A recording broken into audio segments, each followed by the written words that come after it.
sounded look? What? Is what they'd say today, right? What? And they're kind of looking at each other. They have no food, going, what? What are we supposed to do about this? And he said, behold, I've heard that there is corn in Egypt. Get you down thither and buy for us from thence, that we may live and not die. And Joseph's 10 brethren went down to buy corn in Egypt. Have you ever considered this? This is probably the first time in all of their lives that they've ever been in want. We know Jacob, when he left Uncle Laban's farm, was not a poor man. He was loaded with cattle and sheep and such. We know their great-grandfather, these boys' great-grandfather, Abraham, was not a poor man either. We read in Genesis 13:1, and Abram went up out of Egypt, he and his wife, and all that he had, and Lot with him, into the south. And Abraham was very rich in cattle and silver and in gold. He's loaded, which is part of the Abrahamic covenant. God was going to bless them. So it is no surprise that they have possessions. And for the first time in their lives, they are in need. They are in want.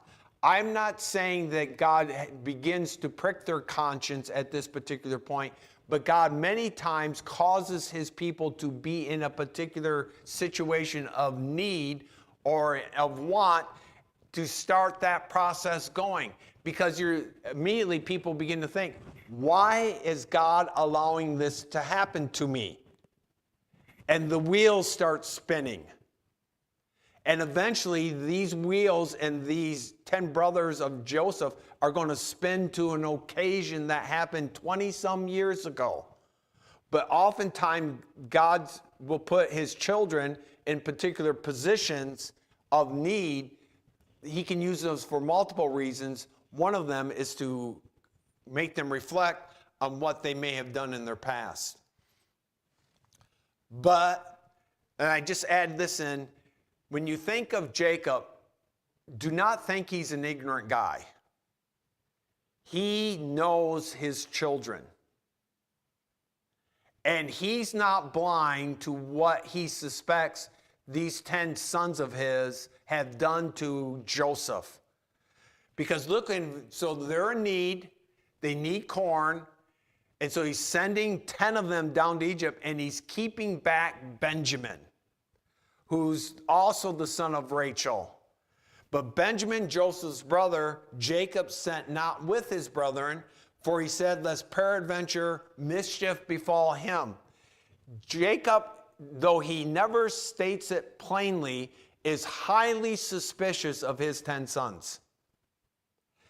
Not in what he says, but in the actions and attitudes that he has. As a matter of fact, he does say a few things. Look how he describes Simeon and Levi in Genesis 49:5 and following. Simeon and Levi are brethren, instruments of cruelty, and are in their habitations. O my soul, come not thou into their secret, unto their assembly. My honor, be not thou united. For in their anger they slew a man, and in their self-will they dig down a wall. Cursed be their anger, for it was fierce, and their wrath, for it was cruel. I will divide them in Jacob and scatter them in Israel. He gets these kids. And when you consider also the other incident with their son, Tamar, Judah and Tamar, he has a good read on these kids. And he says, listen, I don't buy your story about Joseph, but anyhow, you're not taking Benjamin. You've proven you can't take care of the sons that I may care of more. And I'm not saying what he did with Joseph and Benjamin by loving them more, paying more attention to them was right. He's just is getting a good read on these kids. And as parents, right, and as grandparents, getting the right read on our children is crucial. because you're there, you're first line defense in instructing these young people. And I'm learning, and some of you who've been grandparents longer can help me out in this, but learning to make sure I read my grandchildren, because they need who? They need Jesus. Right? It's a blessing to see them and have them walk down the aisle and, hi, Papa. That's fantastic. But they're still going to need Christ one day.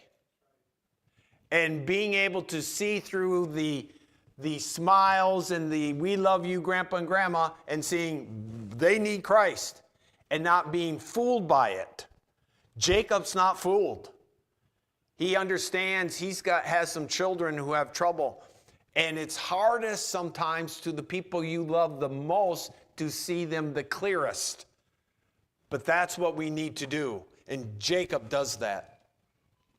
Now we'll get into, last week I asked, Joseph gets out of jail, he gets out of the dungeon and into the palace, out of prison and into the palace. Had the dream come true? And the answer was no, the dreams had not come true for Joseph. Tonight, the dream is going to come true.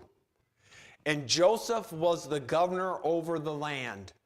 And he it was that sold to all the people of the land. And Joseph's brethren came and did what? That's probably the first time they ever did that.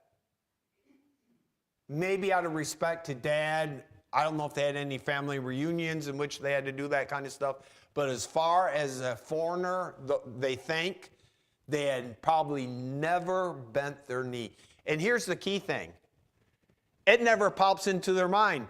Could this be the dream Joseph's had? As far as they know, Joseph's what? Dead. They think this dream is, that dream that he dreamed, we took care of that dreamer. And they had not taken care of that dreamer at all. Because you can't fight against the will of God. You can connive and do all sorts of things, but you can't destroy the thing God wants done.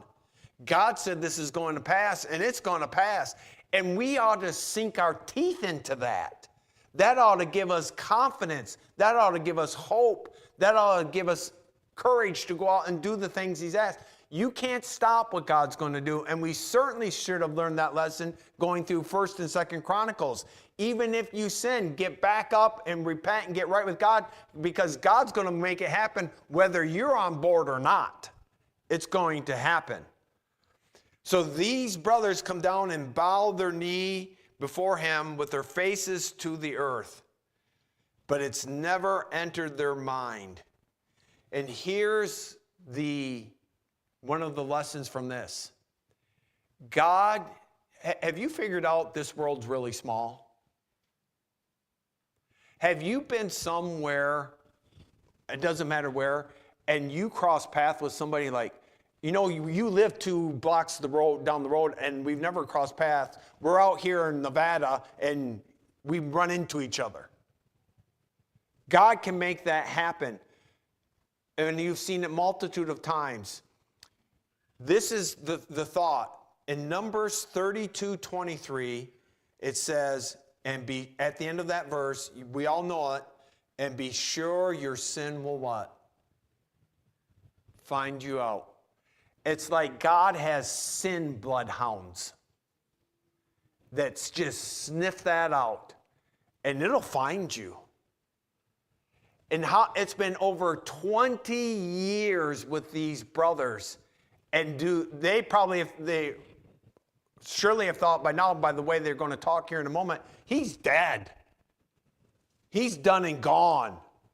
And as long as we keep our mouths shut, who's going to know? No one. But God isn't going to let that happen. So I don't know, maybe people in here have been hurt. Maybe you know of someone who's been hurt. And it really seems like that person who did the hurting got away with it. Don't think that for a minute. You're going to see how their conscience is going to bother them. Here's Joseph's response. Now, what would you have done to your brothers? How many of you had brothers? All right. Any of them have a brother that did something you're like, buddy, when I get older, in my case. Look how Joseph responds to this. Joseph saw his brothers, and he could have lit those guys up. He's the what? He's the ruler.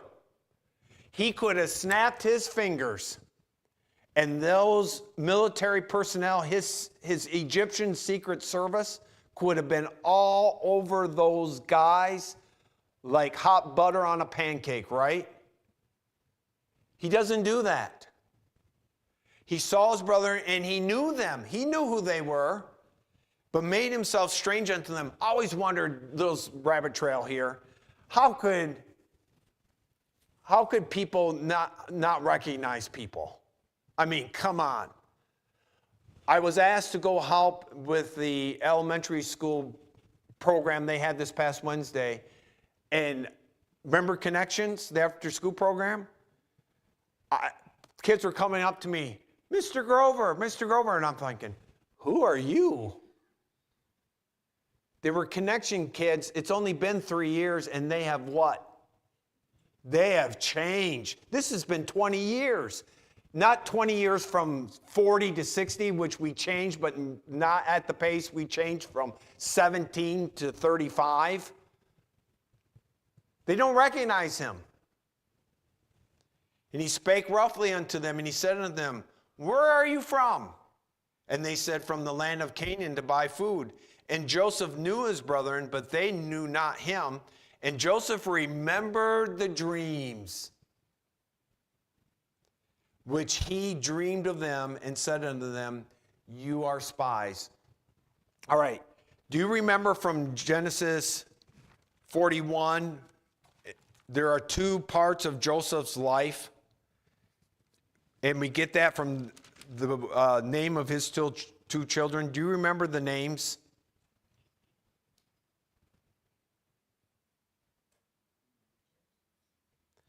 Manasseh was, forget all my toil and all my father's house. And Ephraim was, be fruitful in the land of my affliction.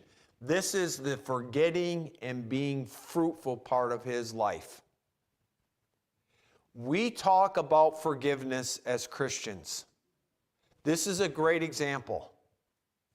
When we talk about forgiveness and we talk about forgetting, God forgets our sins, this is what we mean by that. It's not that he forgot.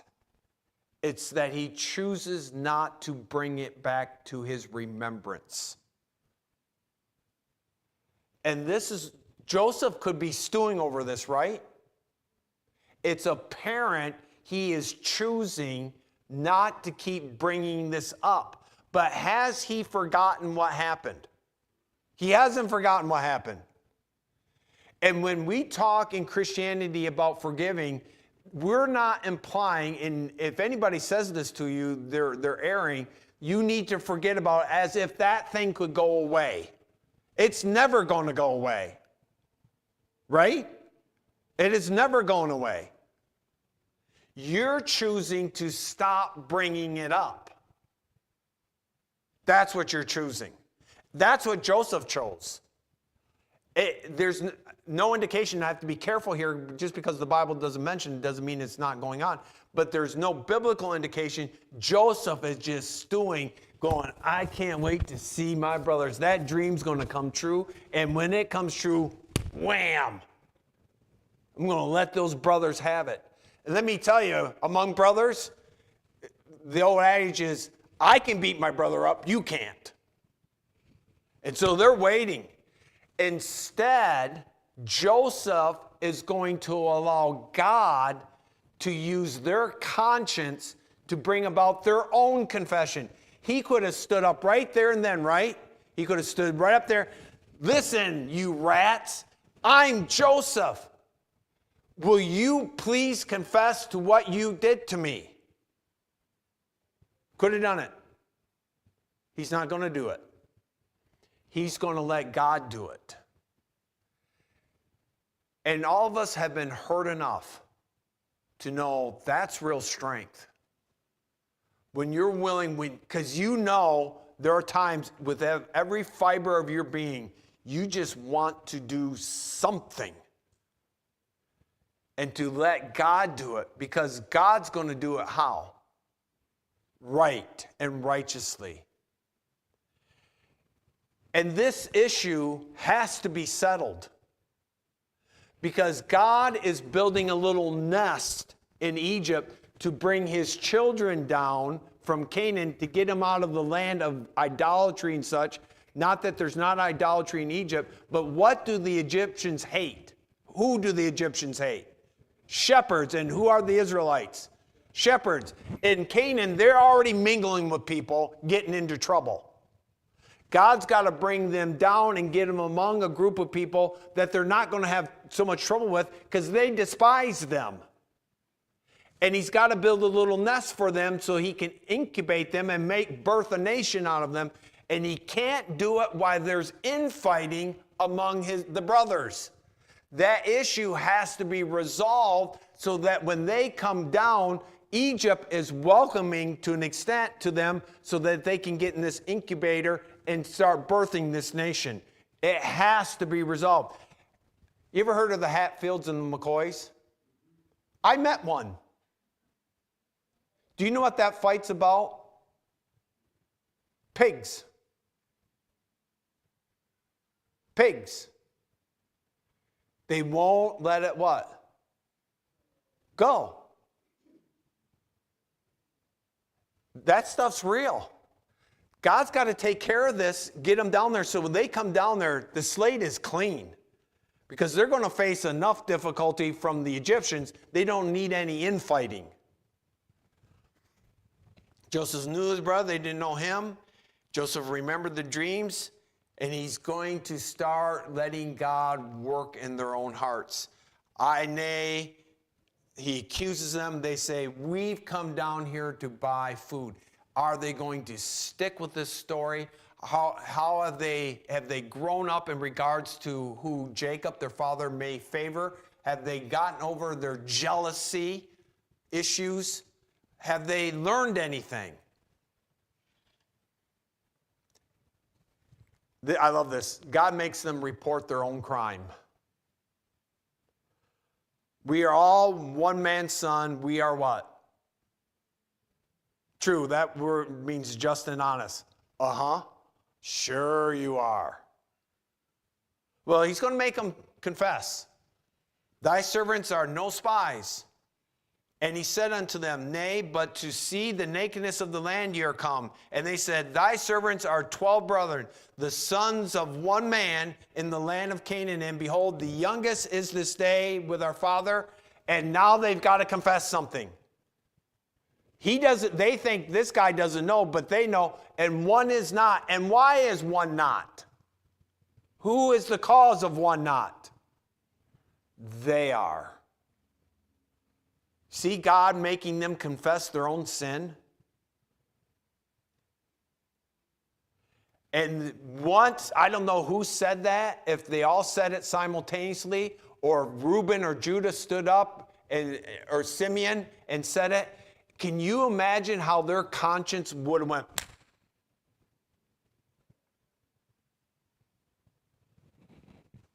Well, who knows what really went on? The guy they're talking to. God brings them face to face with the guy they need to get right with. And Joseph said unto them, That is it that I spake unto you, saying, You are spies. Hereby shall ye be proved. We're going to find out if you learned any lessons over the past 20-some years.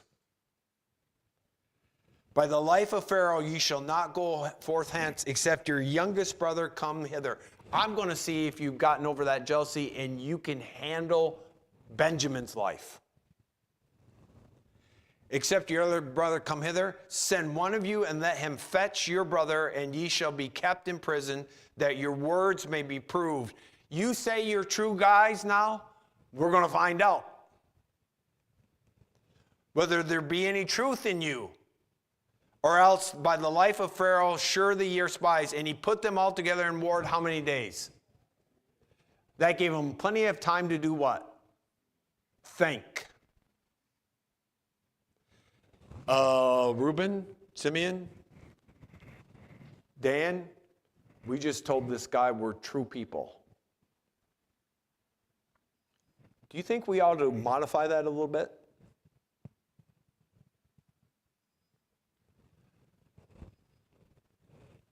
We told him one's not.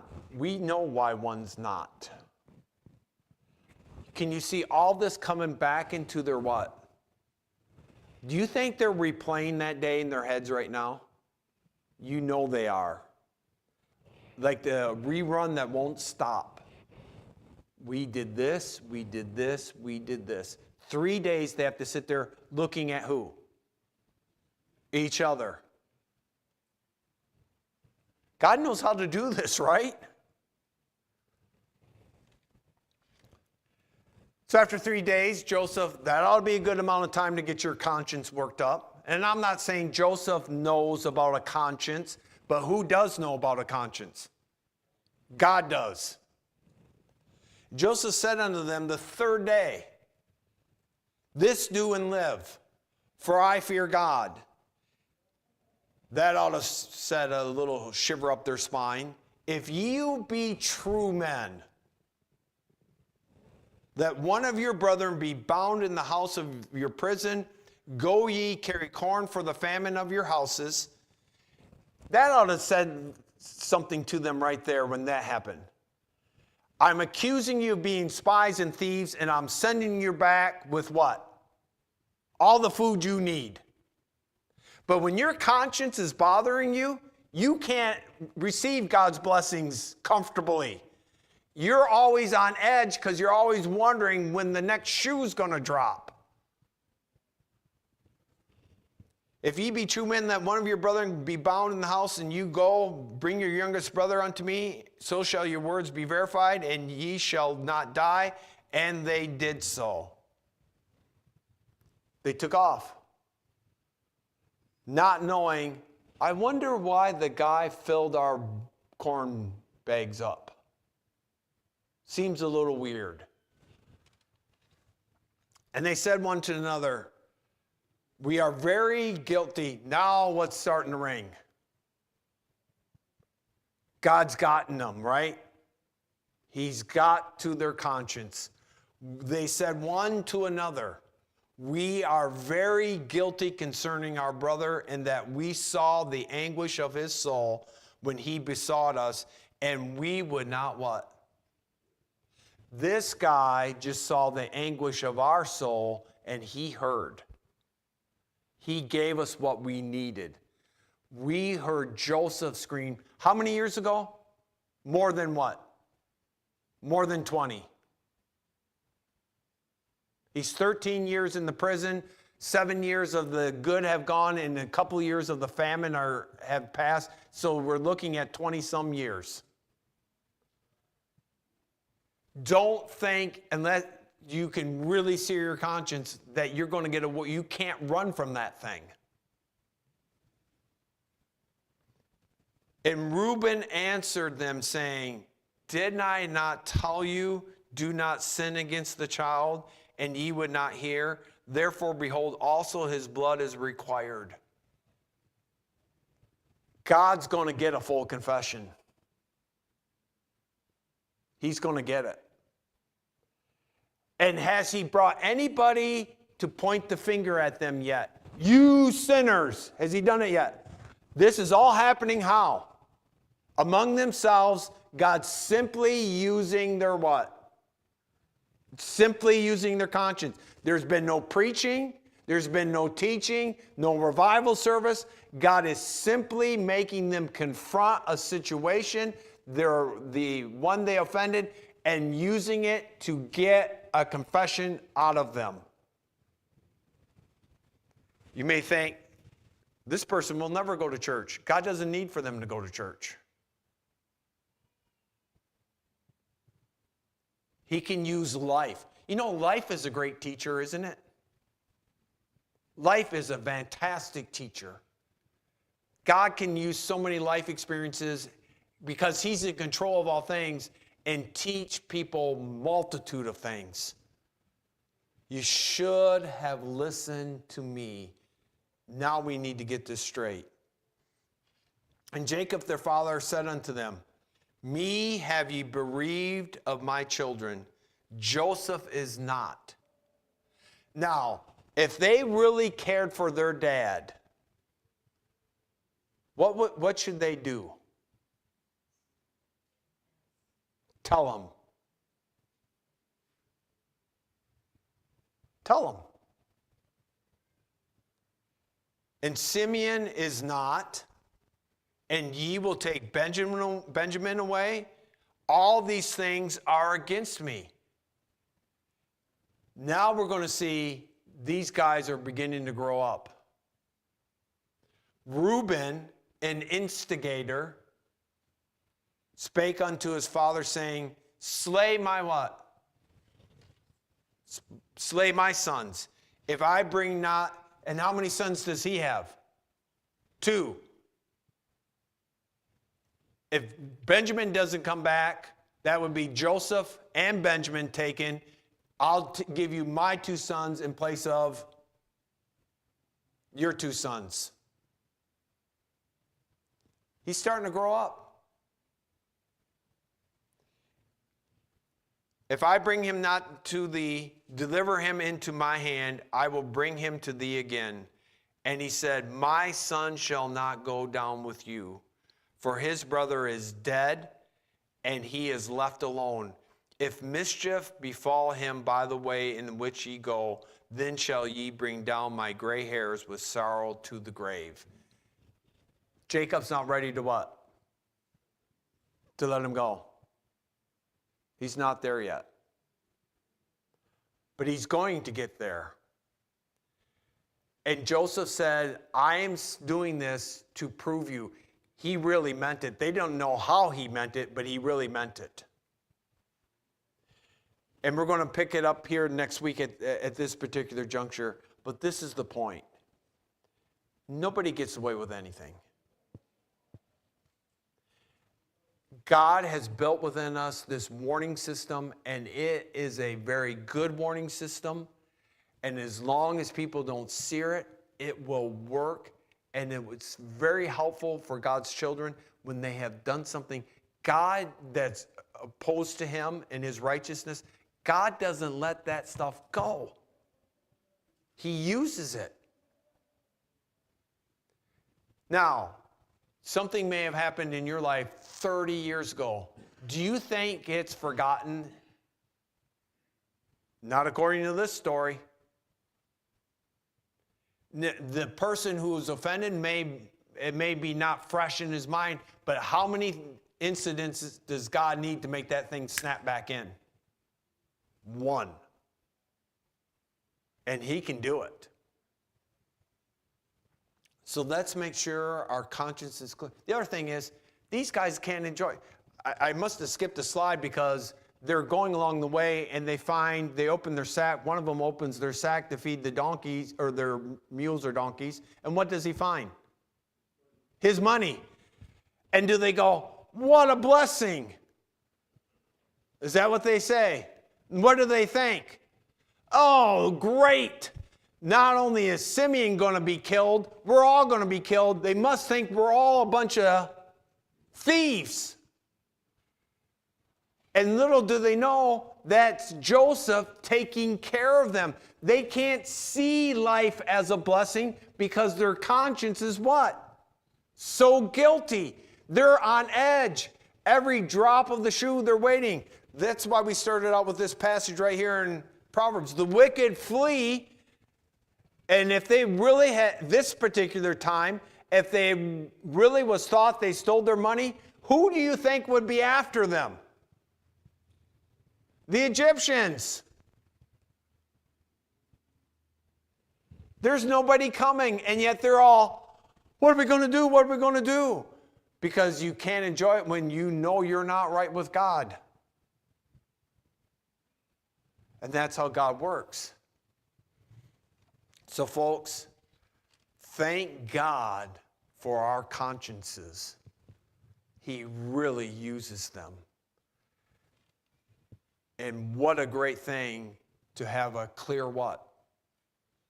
Because you're not fleeing. The other guy, he's fleeing, but the righteous are what? Bold as a lion. When you have nothing to fear, you don't flee. You may not like what's coming, but you don't flee. Let's stand for a word of prayer.